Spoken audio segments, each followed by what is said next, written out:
Convincing win for Monmouth here up in the Bronx. The Hawks take this one over Columbia 37-14 over the Lions. Big reason why, the running game yet again. Julian Hayes going over 100 yards for the third game in a row, fourth time this season. Julian, let's talk about the performance offensively. You guys have really found your stride. Yeah, I mean, I think first three games, it was a little rough out there, but each week we just continue to improve. And I feel very confident that at this point in the season, all things are clicking on all cylinders, and I just continue to see progress every week. We continue to see progress each week, and I think we're really going in the right direction right now. You know, the combination of you and KB Asante has been dynamic. Last 2 weeks, over 100 yards, both of you. KB just a little bit short of doing it for the third week in a row. It's very difficult to stop not one, but both of you guys when you're playing as well as you are. Yeah, well, I mean, first of all, our O-line has just been playing phenomenal. They've been doing a great job, and when they're clicking on all cylinders and they're moving their guys and they're creating holes, and it makes it that much easier for us. And with me and KB, what we like to do is just, pound and wear on the defense. And I think you're starting to see late in games, teams are starting to miss tackles, and they're starting to have, lapses and assignments, things of that nature, and they're starting to break down mentally and physically. If we can continue to do that, then I think that's going to be a big factor to us winning games. You know, there's a saying that says slow and steady wins the race sometime. Monmouth got off to a tough start at 0-3, but the last couple weeks, you guys, you have really come together, not just as an offensive unit, but as a team overall. You're starting, I think, offensively to maybe even have some more confidence in the defense when they go out and play, who's played great.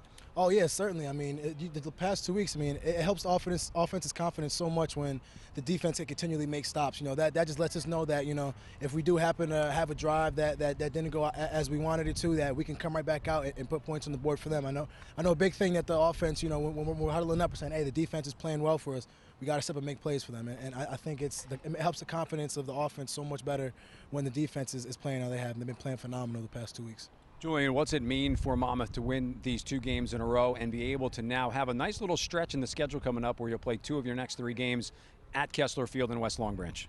I mean, I think it means a lot. It means a lot, to the team, to the community, to have this confidence brewing, and I think it came right at the right time. These past 2 games being away, I think it gives us a lot of momentum coming back home.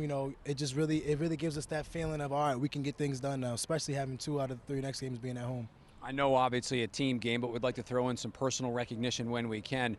With your performance today, you moved into 5th all-time in the rushing yardage department in the history of Monmouth football. Some good guys that have ran the football in the Hawks' now 21-year history. You still have a long way to go in your career, but it probably does mean a lot when you see your name continue to kind of get up the record boards a little bit. I mean, it's always very gratifying when you can see your name, especially in something as big as record books. But for me personally, I just really try to do my part with the team. I mean, I know without our line blocking and our receivers and tight ends that we have nothing. But when you can see your name, sit somewhere permanent, it's always a really good feeling. It's something I'm really proud of. Here with junior defensive end Pat O'Hara after a dominating effort. What happened today? It seemed like everybody's on all cylinders. Yeah, it was one of those things we really started to feel it as a unit, both on the D-line and the entire defense. And once we all start feeling it and playing together, it just builds to start playing off each other. And if one guy's playing good, it really helps the entire unit, and everybody builds up their playing ability.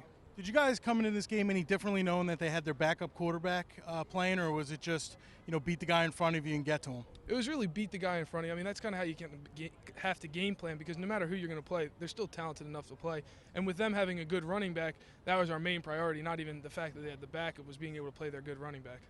Now, up front for you guys, Darnell got in the mix, some of the guys on the inside got into the mix, Eric Masick got a sack. How do you feel about the 8 guys that mix in and out here?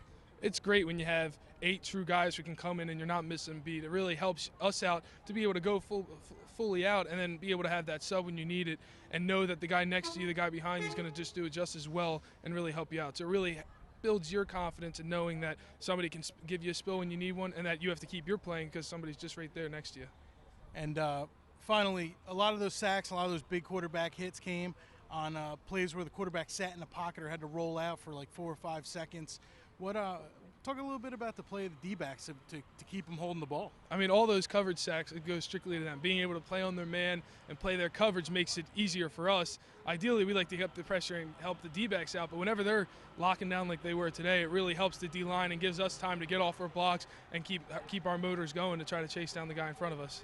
And real fast, you notice on a couple of those sacks, you're coming around with the big right hand and knock that ball out. Is that something you think specifically to do, or you just line them up and go get after them? It's kind of like a combo. Like I think it when it's going, if I see his arm going back, and it's something that if I can do, it can help force a turnover and make that sack or that play just that much better. So it's something that I've practiced over and over again to try to even take that next play and next ability and make it even a little better.